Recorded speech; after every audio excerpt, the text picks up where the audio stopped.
Back to you, John. Thanks, James. Over the last 2 years, superannuation has been the subject of a major review by the former Deputy Chairman of ASIC, Jeremy Cooper. Off the back of this review, the government has recommended major changes to super in Australia. To discuss the opposition's view on the future of superannuation, the Shadow Minister for Financial Services and Superannuation, Matthias Cormann, joins us now live from Canberra. Welcome, Matthias. Yeah, good to be here, John. I want to start by asking you what the opposition's vision is for superannuation in Australia. Well, John, we want to see a superannuation system which is as efficient, as transparent and as competitive as possible, and by being efficient, transparent and competitive delivers maximum value to families across Australia.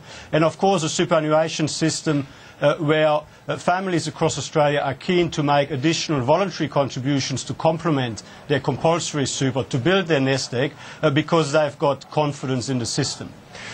And we've seen over the last few months the government begin to fill in the gaps from the Cooper review across to what their legislation, what their reforms are going to look like. It's a massive package of reforms. It includes some of the reforms like My Super and Super Stream. My Super, as you know, is designed to provide a cheap and cheerful super product as the default product for most working Australians, and Super Stream's about making it a fully electronic system and pulling a lot of the costs out. Now, there's some of the reforms. Can you let us know where the opposition stands on the full package? Well, I mean, Super Stream is rather uncontroversial. I mean, I think that all of us support it, and it's just a matter of going through the motions now and implementing it. I think it's long overdue to make a concerted effort across the superannuation industry to improve efficiencies by taking full advantage of what modern technology has on offer. With My Super, it's a bit more complex because really, I mean, our view is that the best way to maximise value is by making sure that there are proper competitive tensions in the system. And of course, My Super is all about designing a financial product through government legislation, which is, we don't believe that is a very efficient way to go about it. The most efficient way to maximise value, of course, is by proper competitive tensions. And furthermore, it's supposed to be all about lower fees.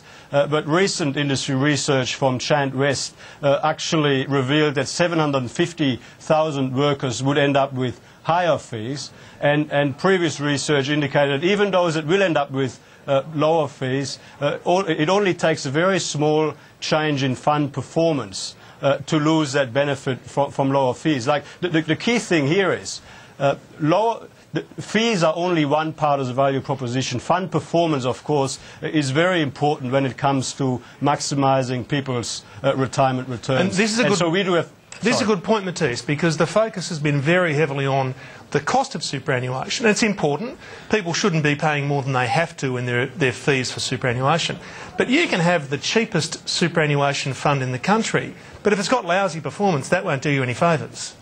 Well, really, it really comes down to having an efficient, transparent and competitive system. People have to be able to make judgments across all of the different aspects of the value proposition. Fees are obviously one component, fund performance is another, and people have to be able to make judgments. Now, if you've got a proper, robust, competitive system where people can make choices, then you'll find that they will make the choices that best suit their needs. And of course, low-fee, no-frills products, for want of a better word, are already available in the retail market now. So we find it rather difficult to sort of say why there is a role for government here, given the distortions that is likely to create in the marketplace. Matthias, one of the things that really annoys people with superannuation is the constant changes. We're about to get a massive package of changes with respect to superannuation. There's every chance that you'll be the Minister for Superannuation in about 2 years' time. Well, I hope so. I'm sure you do.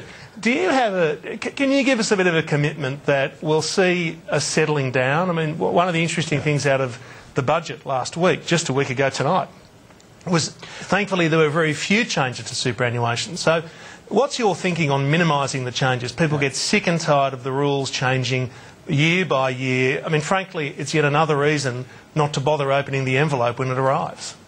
Well, I mean, I think that people are concerned about changes that have a detrimental effect on them. And I mean, in that context, Kevin Rudd, of course, in the lead-up to the 2007 election, said that there wouldn't be any change to the superannuation laws, not one jot, not one tittle. And then, of course, he proceeded to halve concessional contribution caps, which, from our point of view, was exactly the wrong way to go. If you want to encourage people to make increased voluntary contributions, if you want to encourage people at a stage of their life when they have more discretionary income to put additional money into their superannuation, then really having appropriate tax incentives in place is, of course, an important part of that. But certainly I think an important policy point, Matthias, is there should be nothing that prohibits or in any way makes difficult any Australian becoming a self-funded retiree. I mean, that's the objective, isn't it? We want every Australian to be self-funded, self-managed, and anything that is a barrier to that happening is a bad thing. Well, our aspiration is to have as many Australians as possible, being able to plan for their retirement in a way where they can be self-sufficient, that's for sure. Matthias, one last question. Now, there's quite a political divide between the government and the opposition on the issue of increasing superannuation from 9 to 12%. The government is committed to taking the superannuation guarantee from 9% of people's salaries to 12% of people's salaries. The coalition's opposed that. Can you give us the reasons why? Well, the proposal is not to increase superannuation. The proposal is to increase compulsory super.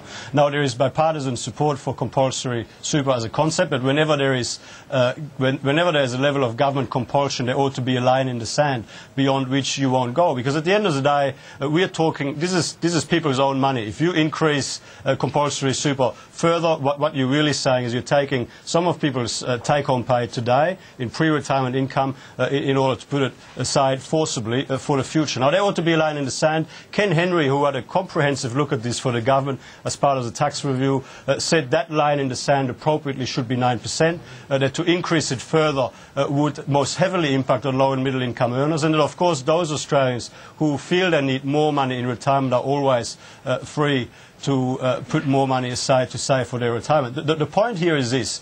People at different stages of their life go through different life cycles with different financial challenges and opportunities. And I guess the question I would ask to you is, why should a young family with children and a mortgage not be able to use that money to pay off that mortgage faster and to deal with increasing cost of living pressures? In fact, for a young family with a mortgage, paying off their mortgage with non-deductible debt as fast as they possibly can is most probably the best investment they can ever make. Whereas when you reach a stage of your life post-children, post-mortgage, where you've got more discretionary income, when you're better able to afford additional contributions, when you're probably more focused on your retirement needs, that is when we have to have the policy settings in place that encourage additional savings through superannuations or through other means. So the point here is the government wants increased compulsion.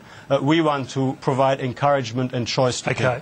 Well, we've got a few months of the Parliament where we'll be looking at, obviously, a lot of difference between the opposition and the government on that issue. Now, before I go, Matthias, will you be back and join us sometime soon?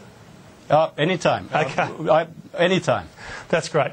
Thank you, Matthias. Now, we also invited Superannuation Minister Bill Shorten to join us here in the studio or live from around the country tonight on exactly the same topic. However, he's not able to join us.